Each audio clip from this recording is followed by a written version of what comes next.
Hey now, it's Brace for Impact, and I'm your host, Mike Gilbert, and I'm joined as always by JD by God Oliva. How you doing, Mr. Oliva? I was just telling you before the show, had a day at school today. Had the fire alarm go off when I was in the wrong classroom, and we're supposed to have these red emergency bags, and I got shit because I didn't have the red emergency bag with me when the fire alarm went off, and I was like, well, I wasn't in my classroom at the time, and then some dickhead pulled the fire alarm, and if I find that person, I'm going to kill them. So it was a day at school. How was your day? It's cool. So we had a big in our base. We had a big water main break, and so this happened over the weekend. So they shut down all the water on base because they have to fix this thing. So we're all living on. We have water, but we can't like drink it right now. So we have to have potable. So it's not potable, and my job is to my job isn't to get the water to be potable, but when it is potable, we have to make sure that it is potable, if that makes sense. We got to test it and all that stuff. So we've been working that issue since Saturday. I actually had to work on Sunday and kind of been dealing with it every day. But other than that, life is good. I'm going to start off with breaking news that really is only important to me. It just hit my phone, just hit my cell phone. Breaking news here, and this is very important to the world if you're a guy. Adam Schefter reports the Panthers are trading Pro Bowl running back Christian McCaffrey to the San Francisco 49ers in exchange for draft picks, sources tell ESPN. So there you go. Hey, look, it's been a shitty couple weeks for the 49ers. So I don't want to... Right? Bro, I'm supposed to be a Bears fan. I've reached another level of existence with the Bears where I just accept that they're bad and move on with my life. Yeah, because they're never going to be good.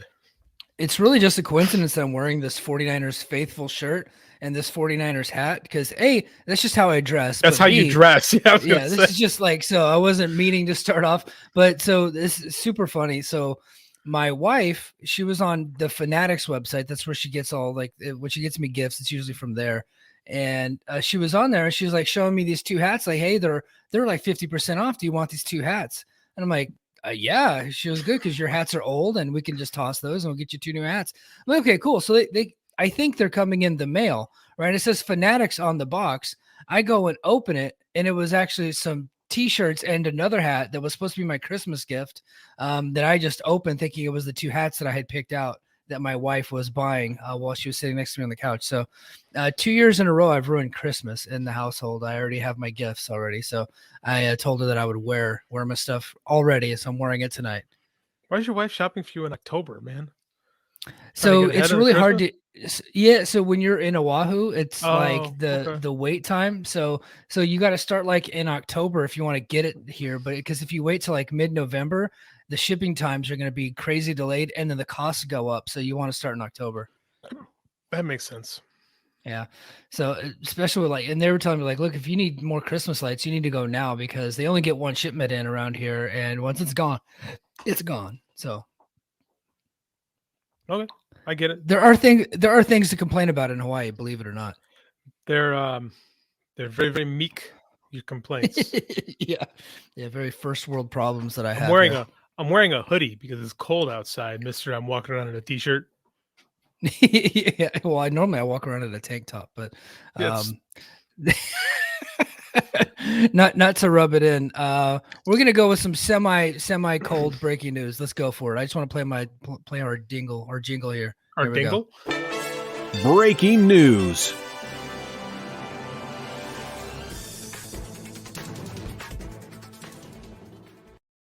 Make sure to clean up after playing with your dingle like that. There you yeah.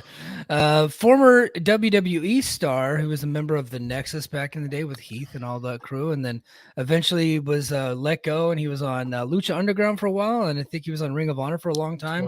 He was Justin Gabriel in the WWE. He is now PJ Black, and he is heading into Impact, and he's going to be part of the upcoming X Division title tournament, as well as Alan Angels is coming back. Alan Angels had a cup of coffee in the promotion, got a shot at the speedball, and he's been doing some independent stuff, and looks like they're bringing him in for a little bit. I'm okay with the PJ Black thing. He's got missing fingers or something like that. Yeah, I think it was a nasty parachuting accident, something like that. Yeah, parasailing was Brutus the Barber Beefcake. Yeah, parasailing was Beefcake. That's right. He was base jumping, which I think he was just jumping off a fucking mountain or something like that, and crashed hard. The Darewolf. He dares. The Darewolf. So I had high hopes for him when he was part of that original NXT crew. Yeah. And there was just something missing from the guy. So I hope that whatever was missing in him, because he never really got over in WWE. He didn't get over in Ring of Honor or Lucha Underground. So he just kind of appears to be a guy. He's never been over anywhere. Yeah. Yeah. So it's like, but he's a good talent. He just doesn't have like something's not clicking with the guy. So maybe they bring him in and maybe they could figure out something to do with him. Who knows? Worst case scenario, he's a guy you can use to put over other people who's got a recognizable name, which is not a bad thing either. He's the guy who ended Ricky Steamboat's comeback. He gave that was him. That was him. It was on the 450. He caught Steamboat with the knee to the head when he was laid out with one of those Nexus attacks, and it gave Steamboat he was suffering from post-concussion syndrome for like a year or so afterwards. Like, it was bad. Yeah. Well, it's crazy. Well, it sucks that he did that to Steamboat, but when I saw his name pop up, his name popped up, I would say earlier in the week. I think he kind of broke the news himself because he shared the graphic earlier in the week saying, "Oh, Sin City, that sounds like my kind of party," or something like that. Sin City Showdown or something like that. He put it on Twitter. Was he a CYN guy? No, he was not. But he does kind of look like Flip Gordon. I could see how you would think that. Does look a little like Flip Gordon. Okay, so that's a real question. The timer is on. When does Flip Gordon come to Impact? I'm surprised he hasn't showed up already. Me honestly. too. Yeah, because we all know why he's not an AEW. And it's not because he doesn't have talent. The guy does have a lot of talent. Very talented. It's because he's dumb on social media. Yeah, Brian Pillman's also pushing himself into that direction right now. I'm surprised Pillman's still there. I think they're just waiting for that dude's contract to expire. Tony doesn't fire people. You could be, if you get hired by Tony Khan, you can fuck up a lot. As long as you're not Jimmy Havoc, you'll have a job. You might not have another job, but you'll be employed for that period of time with which you signed the contract. Yeah. That's super. I am really shocked that Flip Gordon, and honestly, I kind of half expect him to show up at one of these tapings before too long. I'm shocked he's not. Yeah. Because it's not like Impact worries about hiring people with troublesome backgrounds or who said stupid things. Bully Ray is the focus of the entire promotion right now. Yeah, look, if you got a little bit of dirt on you, they're okay as long as you're not like a convicted killer or something like that. Yeah, they even look past a sex offension or two. Offension? Yeah. I made up a word. Offension. Offense. Yeah. Yeah, they would definitely hire Mr. Wrestling 2 if he were still alive today. Like, they would just go for it. Okay, first of all, Mr. Wrestling 2 was a hell of a crusty talent. I'm watching those 84 Mid-Souths. He is the oldest, crustiest bastard in the world. I look it up, and he's like 53 at the time. Like, well, he's the same age as Chris Jericho, but he acts like a surly, angry, these kids get off my lawn. Like, it's hilarious. And was he a questionable human being? I'm not surprised to hear that, but I don't know enough about. I forget. I don't want to get his actual name was. You're gonna have to look it up because I don't really want to get into the specifics of it. Is it that bad? It's pretty bad. I read it in his in Dave Meltzer's bio. He went into it and he went into detail about what he was not only accused of, but I think convicted of. And he was a registered sex offender here in the state of Hawaii till the day he died. Yeah, Mr. Wrestling 2. Yeah. People didn't know it in the public didn't know it in the 80s. This got revealed later, but this was something that he did whenever he was a lot younger. When he was living here in Hawaii, and he wrestled forever after that, because people just didn't have the capability to look up that type of information. Yeah. But then somebody was able to look it up, because of the laws that changed, and then sure enough, there he is. Well, give you something to do after the show today. Okay. Yeah, I don't know. It might ruin some of your experience watching it. Well, I'm to the point now where he's off of Mid-South, so he's no longer in Mid-South at the point, because they bring in a new Mr. Wrestling 2, and he turns into Mr. Wrestling 1, and Mr. Wrestling 2 gets revealed as Hercules Hernandez. Yes. So Hercules Hernandez is part of Jim Cornette's stable now. 50 cc's of Diana Ball right here. Yeah. He would just tell you he was on steroids in his promos. No qualms whatsoever. It's not a surprise that he died rather young. No, not at all. Brother was huge. Brother was He huge. was enormous. And like, as big as he is in that Mid-South run, 88 WWF, he's got veins like popping out of his eyes. His skin is stretched. If that dude was any more muscular, his skin would have torn. Like, it was Yeah. ridiculous. Yeah. All right. Well, let's get into the show, man, before we get into too much of crazy topics here. On BTI, Dirty Dango defeated Johnny Swinger. And that was Talking BTI, folks. Thank you. Thank you for talking BTI with us, everybody. Sami Callihan called it the match of the year, by the way. that is not an endorsement. No.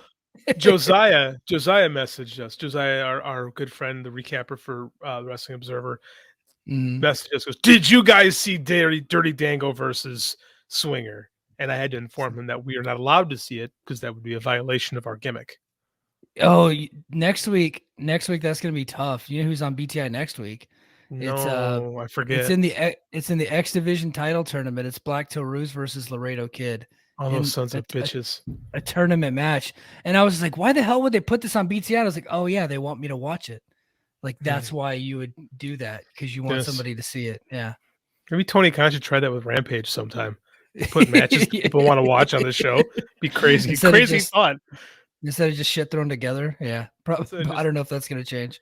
It's two random people. It's like Lethal Lottery when he makes up the Rampage card. This guy and Roosh, you know. Well, let's go to the main card. The show kicks off. Well, they did a little recap of the Bully Ray stuff from last week. And sure enough, Bully Ray is up first tonight. We got Juice Robinson and Chris Bay. They're backstage. And they were looking for Ace Austin. They went down to the parking lot. I don't know if this was NXT's parking lot or not, but Ace Austin was laid out. And apparently the Impact parking lot is just as dangerous as the NXT one, according to Josiah. So I actually told my joke before I read his joke. Sorry. Tommy Dreamer came out to help, and they shoved him away, and they asked where Bully Ray was. So everything was geared towards Bully Ray did this, but they have no evidence of it so far. This is very much like when Hideo Itami knee Kenta hurt his shoulder, and Kevin Owens was like, "Oh, it's too bad." And everybody thought Kevin Owens did him. I don't think we ever solved the mystery of who crippled Hideo Itami's shoulder. I believe he was the first victim of the NXT parking lot. Is this an intentional parody? Or are we just creatively bankrupt? No, I don't think so. In fact, I kind of think what they're doing is a little bit interesting. Like, at least they're doing kind of a connected story. No, I don't hate that part. I just mean the parking lot specifically, because it has become a trope in WWE that the NXT parking lot is the most dangerous place in professional wrestling. I think Impact is just using places of opportunity, and this just might be the only place they had an opportunity to do something like this, because it was a closed parking garage. If they did an open parking lot where they're at, it's not a lockdown facility. So this was inside of the kind of an underground garage that led up into the main area for the show. So I think that this was just like a good spot for it, but I don't know. Fair. Yeah. So Tommy Dreamer tried to help. They shoved him away. They asked where Bully Ray was. Tommy was looking all confused. And then we go to the ring. Bully Ray and Tommy Dreamer defeated the Bullet Club, Juice Robinson and Chris Bay, when Bully Ray pinned Juice Robinson. A lot of the match was geared towards Juice Robinson was super pissed at Bully Ray for thinking he did something to Ace Austin. That was the story of the match. Dreamer and Bully Ray were not getting along. And then eventually he pinned Juice Robinson, and then he tried to console Bully Ray, tried to actually have a conversation with Chris Bay afterwards saying, "Hey, I didn't do this. And but there you go. If you're Juice Robinson, do you ever come back?" No. No. No. They don't value you, right? Like, that's not I know we like to poop on when AEW brings the guys in and they don't care about them, but this is a New Japan guy. You bring him in and you feed him to Bully Ray, of all people. I don't know. If I'm Juice, I'm starting to wonder if there's spots opened up in Orlando again. You know? Yeah, because so when he went to AEW, they fed him to Jon Moxley. That's one thing. Right? That's the world champion. Here so Juice has kind of a history here. Like, he's been coming here off and on for about a year and a half now, maybe almost 2 years. And so he was a tag team champion here. He was basically a protected guy, but for whatever reason during this latest run, they kind of don't even care that he's here. Like, he's just been doing pre-show stuff. And then this week he was getting victories, but on pre-shows. And then this week he's taking the pin for Bully Ray. I do have to send out an apology, though, to Impact Management, because I did encourage Chris Bay and Ace Austin to leave this promotion, thinking that Bully Ray had either pinned Ace Austin or Chris Bay, but turns out he pinned a guy that don't even work there. That's probably not coming back anyway. So that doesn't upset me. It does. It upsets me that Juice is probably not coming back now, but I'm pissed less now than I was before, for sure. It's like about a year ago, Juice did that interview with Brian Alvarez where he was like, I think I might be done. It wasn't even a year ago. It was last April. It's like 6 months ago, now that I think about it. And then he did the turn, the Rock Hard, joined Bullet Club, and it was like seemed like a new lease on life. As a real short-term lease. Yeah. Because it seems like he's right back to where he was. I don't even think New Japan cares about him anymore. Honestly, if New Japan did not want him to lose here, he would not have. Nope. New Japan's like, you want Juice to lose to who? Fucking Bubba Ray Dudley? Yeah, go ahead. Who cares? Is Juice signed, or is Juice free agent working with New Japan right now? I'm of the belief that he is signed, but he is going around telling people he is not signed. But wrestlers are liars, and I don't know what to believe. Let me tell you about the New Japan never open weight champion. As far as liars go, there's quite the story there with one Carl Anderson. Let's save that one for Patreon. Let's do that. Yeah, let's get into that stuff, because I have some more apologies to make, because I had a conspiracy theory last week that totally shit the bed. And I told you it was probably not going to be the way it was based on a little thing called history. Yeah, so if you actually take a look at history, facts, and evidence, Mike, what you're saying is stupid. I didn't say that, but I did not say it either.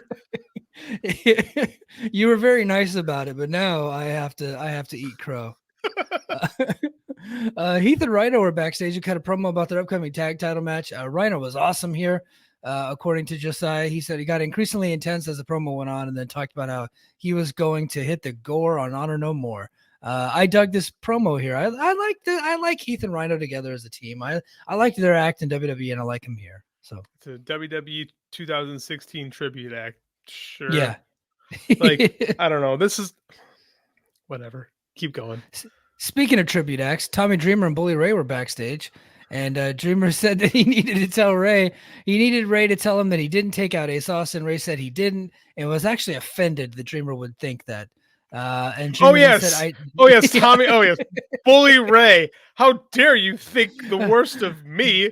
Says the man who would cream his pants after powerbombing old women through tables. Yes, the gall of Bully Ray to try to turn it around on Dreamer. This is so look. I'm more opening up to stuff like this. So Dreamer said, "I don't need anything," despite saying you need a Ray to tell him. I need you to tell me. I'm offended. Well, I didn't need it. What? Yeah. What? Where's the continuity on that one, Lance? And then Moose walked up, and then Tommy asked him if he did it.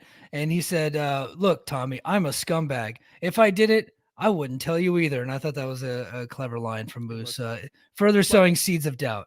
Mike, continue the recap. I have a dog that's very unhappy. He needs to go see his mommy. Excuse me. Okay. While JD takes care of Astro the Wonder Dog, I'm going to continue on with Taylor Wilde and Mia Yim. So Taylor Wilde defeated Mia Yim here.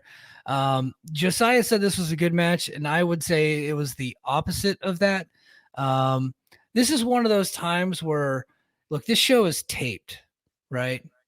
They can edit this stuff. There were just some awkward moments in the match where they clearly did not. It seemed like they didn't really have any chemistry. And at one point, Taylor Wilde went for the same roll-up move 2 times in a row. Neither one of them really looked all that effective. And I just felt like at that point, they could have just edited that part out. I meant Taylor Wilde and Mia Yim. That's fine. So I edited the whole thing out. I don't think it would have made a difference on this show. Continue. I felt like not only could they have edited out some of the botches that were in this, where they clearly had no chemistry. Look, Taylor Wilde's been gone for a while. Mia Yim's on the way out. This wasn't a good match. They weren't working well together. Like there was a really awkward spot where Taylor Wilde went for the same move twice in a row. It was like a roll up type of thing, where I think she was trying to go for either a pin or submission, but she was only covering one shoulder. So neither one of them worked. I was like, look, guys, this show is taped. You could just cut that part out, like help them out a little bit and give them some crowd noise too in the background, because nobody gave a fuck about this match.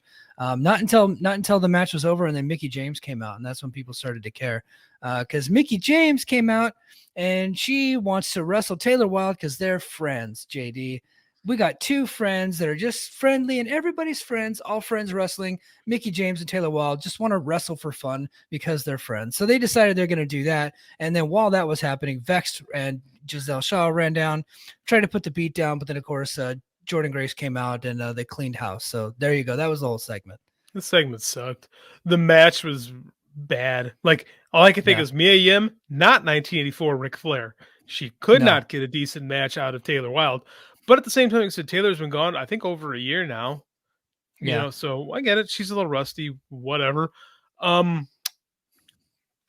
could have easily shortened this up to a 5-minute match, you know, and not made either of them look bad. And the segment at the post segment was whatever. It really defined them down, though, right? Like the competitors.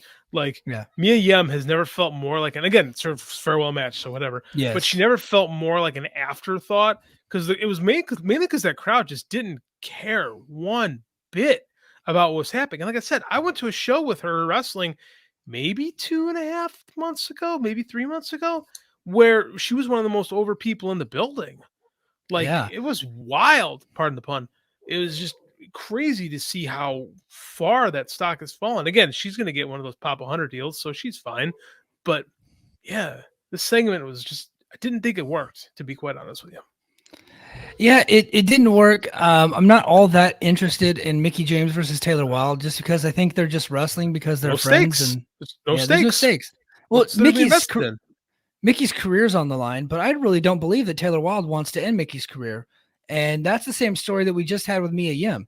Can we find a heel that fucking hates Mickie that's trying to end her career? Can we get something like that?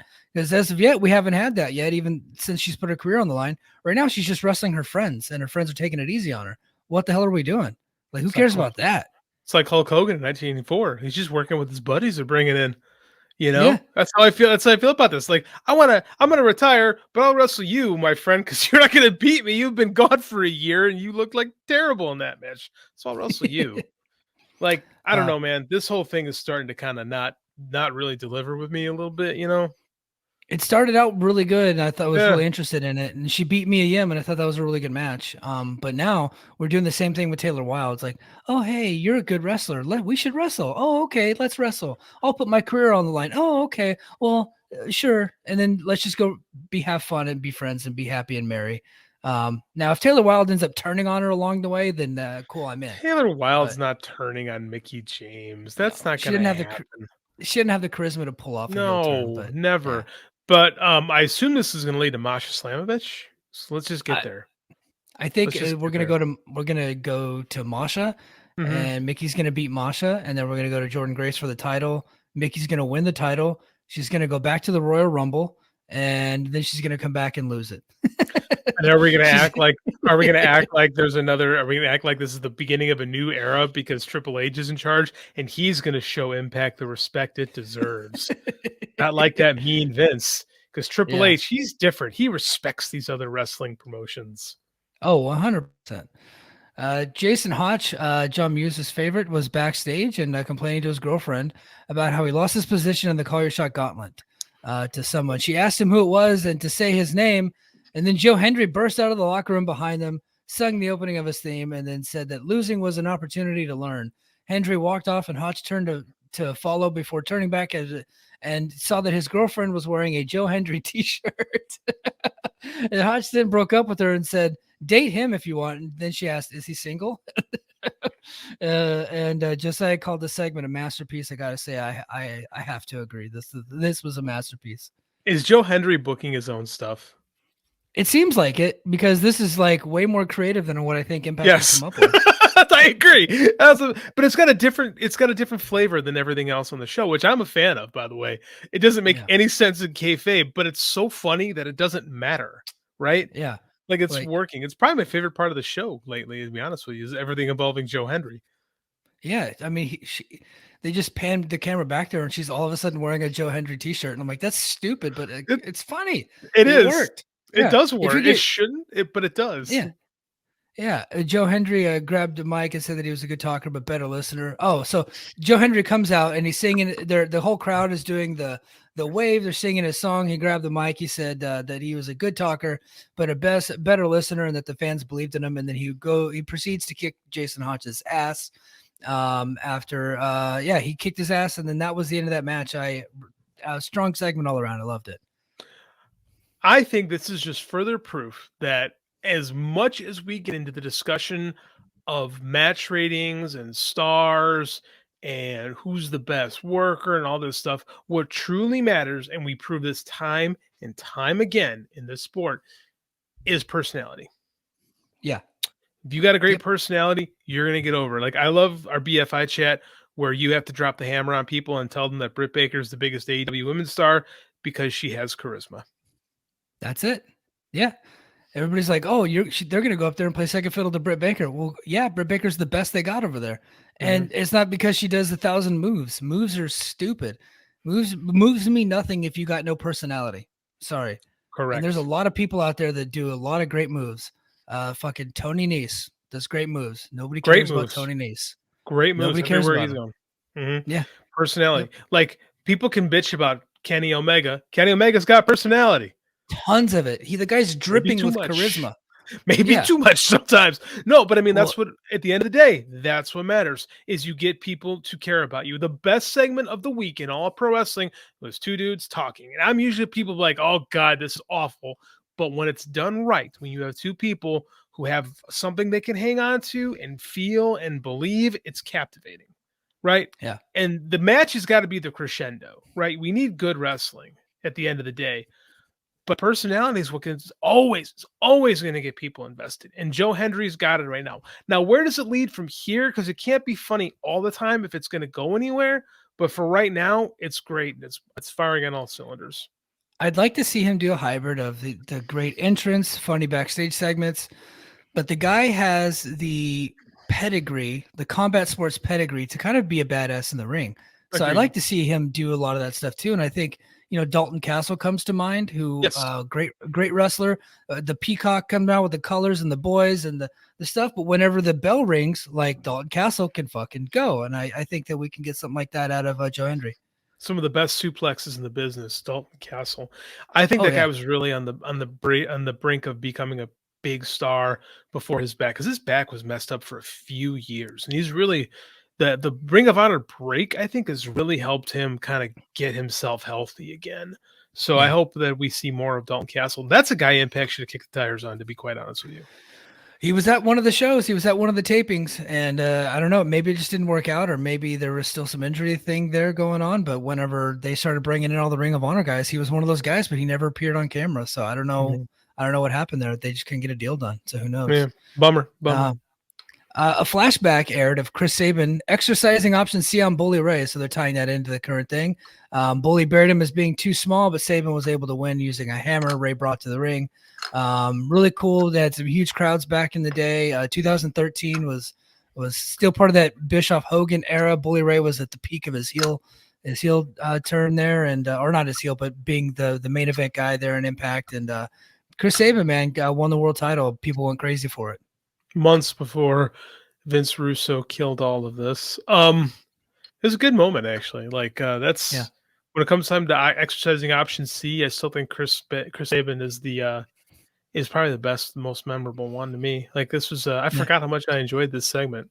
It was good. I liked it. I like when what we're flashbacking in some way references what's going to happen later in the show. So this was a good one. This worked really well. Yeah. Then we go, Scott D'Amore's in the ring, and he's awaiting Kazarian to give up the X Division title. He talked about the stakes involved, giving up the title, saying that the tournament will end at the Impact Overdrive, the same show that Kazarian would challenge Josh Alexander.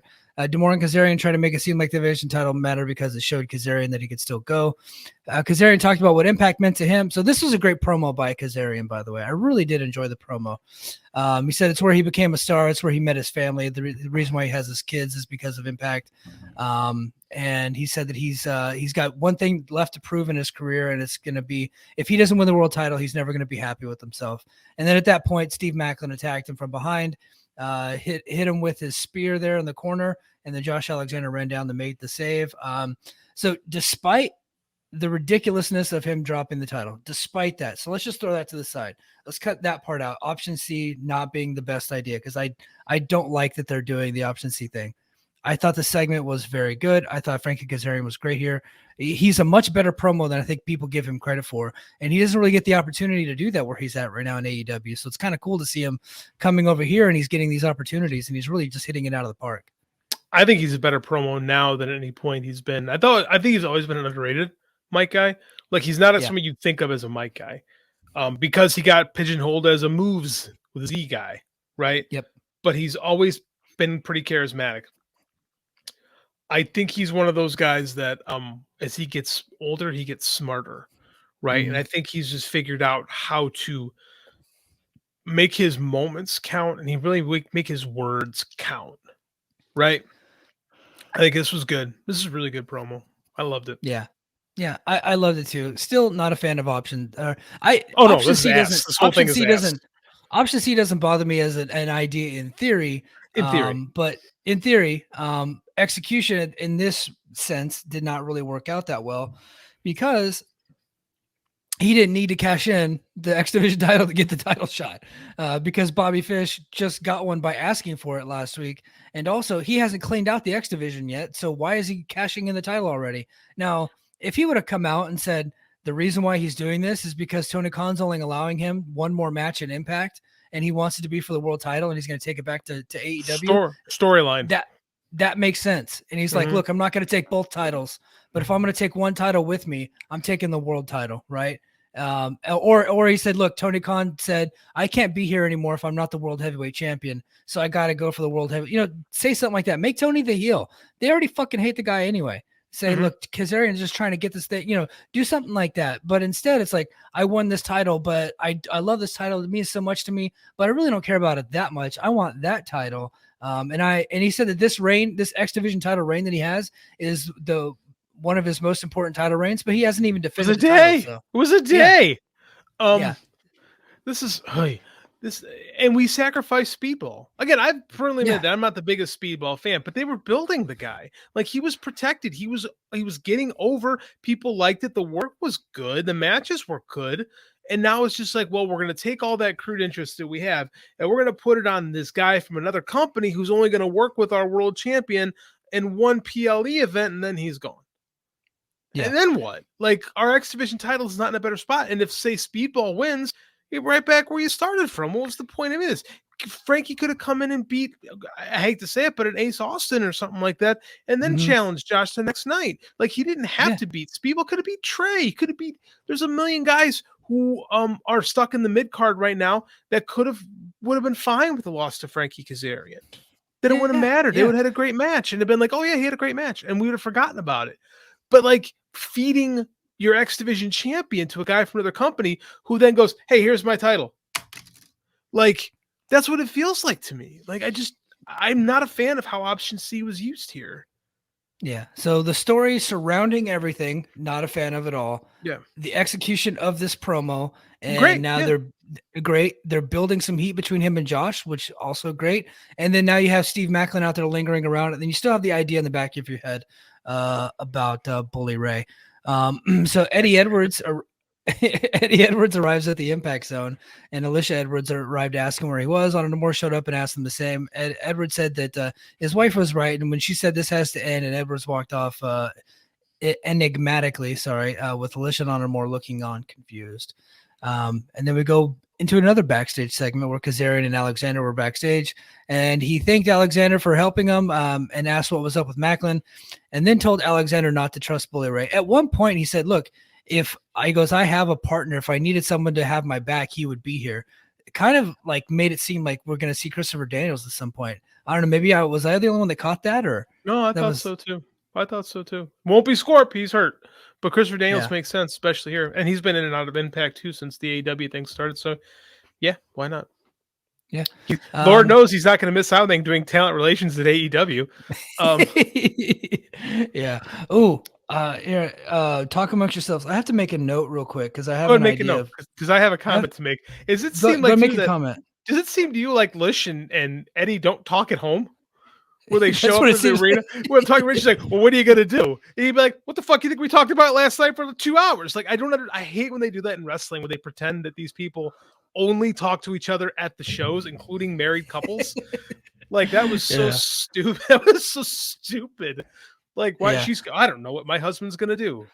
I mean, Yeah. I haven't seen him in a week. Like, what the hell has he been? Like, you guys could you where have you imagine been? like just not like leaving and not talking to your wife and your kid for a week? Like, you wouldn't have a home to come to.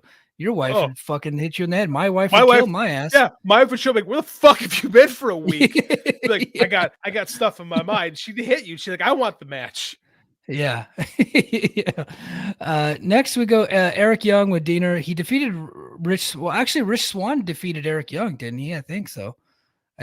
Swann defeated Eric Young. Josiah has this backwards on. Yeah, come on, Josiah, get it together, Canadian, come on. Canadian, yeah. But no, Swann defeated Eric Young. The match I just wasn't feeling the match. I was excited about it because they've had good matches in the past, but it was just kind of there. It was a short match, and then afterwards, one of Eric Young's weird, violent guys helped Diener attack Swann. So there you go. One of his yellow jackets, yellow hoodies, but I think it's the specter of this stupid angle hanging over this thing. You know? Yeah. I hate. Yeah. I hate this. Sami Callihan came to make the save. The lights went out. Sami Callihan appeared, and then he chased off Eric Young. So Eric Young and Sami Callihan are feuding. So there you go. Did you saw that NXT San Jose video that got posted? Oh, you commented. That's how I saw it. That NXT. Well, I was You there. were there. You were there. Yeah. But watching that video again, because I remember NXT 2015 is really good. I forgot that Sami Callihan was there, and he's gained maybe 100 pounds since then. Yeah, Sami Callihan was there back when he was in a lot better shape. Rhino was there. Eric Young was there. Yeah, a lot of people that are here now were there in 2015. Kind of crazy. Juice Robinson was there, I think, at the time. I think Juice had just left, but yeah, he was in and out at that point. Somebody else, Cass Morrissey, who had just left the promotion here, was there at the time. Yeah. Was it Rich Swann there too? I know he was in NXT, and then he also did CWC as well. I'm not sure if Rich Swann ever did NXT for a length of time. I think he was one of those guys, like a Cedric Alexander, who came in for the CWC and then kind of went right to 205. Because remember, that was like the fourth brand that they were trying. And then Vince McMahon's like, these guys are little. I don't care about this show. Yeah, that's crazy. And then next we go to the major players. Matt Cardona and Brian Myers are backstage, and they said that they're back as a tag team and they want the tag team titles. So instead of making Matt Cardona champion, which is what I booked, it looks like they're going to feud with Heath and Rhino. So there you go. So let me get this straight. The Edgeheads are going to feud with the WWE 2016 Nostalgia Act, while Bully Ray is in pursuit of the world title right now. I just want to make sure I'm up to date on all my 2022 Impact stuff. That's what happens when you lose about 10 wrestlers in a month period. You gotta go back to the well a little bit, especially when you don't have enough people ready to take over.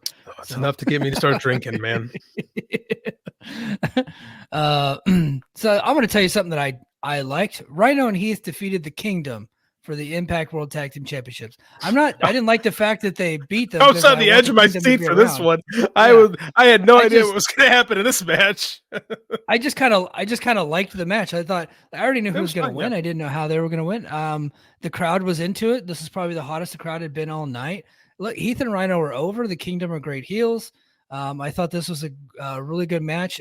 We got to see Rhino gore Maria, and it's always kind of cool to see stuff like that. She takes good bumps. You know? Yeah, we had a powder in the eyes spot. Maria tried to powder Rhino and threw it into the eyes of Bennett, and it was a whole deal. Little old school, Mid-South type booking here. I've been watching a lot of Mid-South, so every match with Mid-South was like you had a lot of the Gaga. That was what they loved to do there. So a lot of Gaga. So we had a lot of that here, and I thought it was a pretty fun match. So before we get to the closing segment here, what do you think? What'd you think of the match? And we got new tag champions. Had to happen. Yeah, had to happen. One of my least favorite internet memes right now going around is that Taven and Bennett are bad professional wrestlers. I don't get that at all. Like where is that even coming from? People who are still mad that Matt Taven won in 2019, that Madison Square Garden show, rather than the sex pest. Like, yeah. What? Just tell me you don't watch Impact. Like, I get it. A lot of people don't watch Impact. I get it. I hear it all the time. But there's been no bad. These dudes have not done any bad. They didn't do any bad work in their second run together in Ring of Honor. They did no bad work together here in this promotion. Tony Khan does a smart thing and brings them in. And people are like, oh, these guys are just terrible professional wrestlers. They don't move the needle. Guess what? Nobody moves the needle. The needle doesn't move. Like, no. It's just, I don't get it. I mean, like, why? Just tell me you don't watch the shows. Because you're showing your ass. You clearly don't watch the shows. That is not the problem with these guys. I don't get it. Yeah. So I didn't really see much of their work at the end of Ring of Honor, but I saw Final Battle last year with them and the Briscoes, and that match was incredible. Great match. Fantastic match. Hey, well, the Briscoes can have a good match to anybody. Yes, they're good professional wrestlers. But the Kingdom don't have bad matches. No. OGK, whatever you call them. Didn't have a bad one here. Right? In their year in this company, didn't have a bad match. They're not going to have a bad match when they wrestle FTR, right? They don't have bad matches. I don't like this meme going around because Matt Taven was not a good world champion. He wasn't. Not everybody should be the world champion, right? But you know what? Not a lot of people are great world champions in their first run. It takes a little bit. True. So you have to lose it. And you got to rebuild and come back later a lot of times, especially when he was a guy that kind of got the world title out of nowhere a little bit, because out of necessity, because a lot of people had just left and like all their favorite wrestlers had just left. So Matt Taven takes over as the champion. And so, and he got a bad rap and he was one of their top guys as the company came to an end. And, I think that he, unjustifiably gets a bad rap there. I thoroughly enjoyed Taven's work here in Impact the whole time. Even his singles matches I thought were great. Zero qualm with either guy. Qualm with either guy. I just don't like it. I mean, like, granted, they were treated like stars here. So Impact fans know what's going on. They know the guys are good. If you watch this show, you see good professional wrestling all the time. Yeah. It does depress me that we went from Bound for Glory, where the tag team championship match was the Kingdom versus the Motor City Machine Guns, and at Overdrive, it looks like we're gonna get Heath and Rhino versus the Motor Shitty Machine Guns. The major players is probably what it's looking like, or the Motor City Machine Guns, because they had a little bit of an interaction last week, so maybe we'll get that. But that would be better. I like calling Heath and Rhino the Motor Shitty because Rhino's from Detroit too, so I'm gonna use that now to refer to those two. You just gave me a bit. I appreciate it. So after the match, Eddie Edwards came down to the ring as Mike Bennett checked on Maria because she just got speared through her boots. Edwards talked about either Honor No More ending his relationship or him ending his marriage, and based on her ultimatum. And Edwards said Honor No More failed. He went and asked Bennett, Taven, and King if they were loyal to him, and they all said yes. Newsflash: they're loyal to Tony Khan, baby. Edwards, not Kenny King. Kenny King ain't going nowhere. No. Kenny King was in Las Vegas promoting the upcoming events this weekend, so he's a company guy at Impact now. But Edwards asked Vincent if he was loyal. Vincent didn't really respond. He asked, "Are you loyal to me or to PCO?" He didn't really say anything. He questioned PCO's loyalty, and then the fans chanted for him for PCO to turn on them. At one point, Eddie Edwards called PCO a bitch, and then PCO ripped off his hood that he was wearing and then just beat the crap out of everybody. And I really liked how the segment ended, and we finally got the big turn from PCO as a conquering hero. He killed all of Honor No More himself. And the fans were crazy for PCO. PCO's great. I loved all of this. Been waiting months for this. It happened. It's good. I don't know if I like Eddie going back to being a babyface. I do. I just like Eddie better as a heel. But the storyline makes sense, so I can't fault it. Who's Vincent loyal to? Perhaps Papa H. Yeah, he's loyal Perhaps. to Bray. He's going to be one of the Wyatt Six, probably. That's the rumor, anyway. That is the rumor. Him and old Dutch. Yeah, that's a good spot for them. Oh yeah. I think Bray. I think Vincent was kind of a poor man's Bray Wyatt there for a little bit. Better wrestler, but the character was kind of. He reminds me a lot of Charles Manson. He has the whole vibe. He kind of looks like him in the face a little bit. So I think that's what he was going for. When he was in the Kingdom, did you watch any of Ring of Honor when he was in the Kingdom? No, I found out Adam Cole was in the Kingdom last week, so that's how my knowledge goes. Yeah. Well, he was when Taven took over the Kingdom and Bennett and Cole were gone. Vinny Marcellia was Vincent was in there, but he was the horror king, so he would come out with red balloons like in It. Yeah, it was really stupid, but but yeah, he has got that aesthetic that would work really well with Bray Wyatt and whatever chicanery is going on over there with them. So honestly, that guy's been around a long time. He's got a great look. The gray dreads are a cool looking thing. So I hope he gets signed. I think he'll fit in good over there. Yeah, I'm sorry. I'm sad to see all these guys go. I really enjoyed their time here. Pay them. Yeah, you got to. But now they're going to bring in some more short-term guys. That's why we're seeing Alan Angels and PJ Black on the upcoming Vegas shows, and we'll probably see more new talent. Who knows? Now, Alan Angels is a guy that I think they should help. They should keep in. We can build around him. He's young. He's got talent. He's finding himself. There's not a lot of difference between Alan Angels and Ace from like 3 years ago, right? Yeah. Very similar. So he's a guy that I think you can invest in. PJ Black, he's never had a main event run anywhere, so it makes sense. Like he could be a reclamation project here. I don't hate it. There's a lot of guys that have rebuilt their careers in Impact over the years. I don't mind that at all. Bully Ray, Bully Ray. Hey, you know what? We had a little less Bully Ray on the show than we did last week, so I was happy about that. Overall, I thought the show was pretty strong. I like the way the show ended.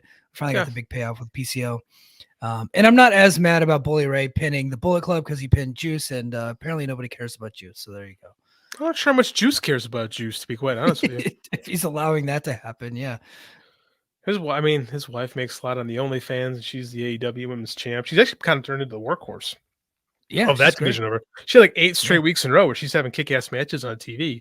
So maybe Juice is like, he's going to be a kept man. I don't know. Yeah. Good. If so, good for him. That's a great spot if you can get it. Yeah. Absolutely. Hey, but if you're listening to us on Apple Podcasts, Spotify, or if you're watching us on YouTube, head over to patreon.com/FightGameMedia. We're going to keep the conversation going over there, man. JD, do you got anything to plug before we head to Patreon? Absolutely. I still got a week left on my Kickstarter campaign for Hawk Hollow. It's doing pretty good. We're at 170% funding, 175%, excuse me. We could always use a little bit more. Great horror story for Halloween. And you will, if you back this thing, you will get the ebook in your email when the campaign closes on the 28th. You can have a nice spooky read that weekend of Halloween. So get back in, jump on the campaign, get yourself some good books. Let's do it, everybody. Let's get this book funded so we can get that out to everybody. And then that way my grandma can get her copy that I bought her. After last week, you mocked me. You mocked me about getting your 80-year-old grandmother an ebook, and then you proceeded to buy her an ebook. Yeah. Hypocrite. Very, very, very much so a hypocrite, but it is what it is. All right, guys, we're going to head over to Patreon. So Patreon, stick around.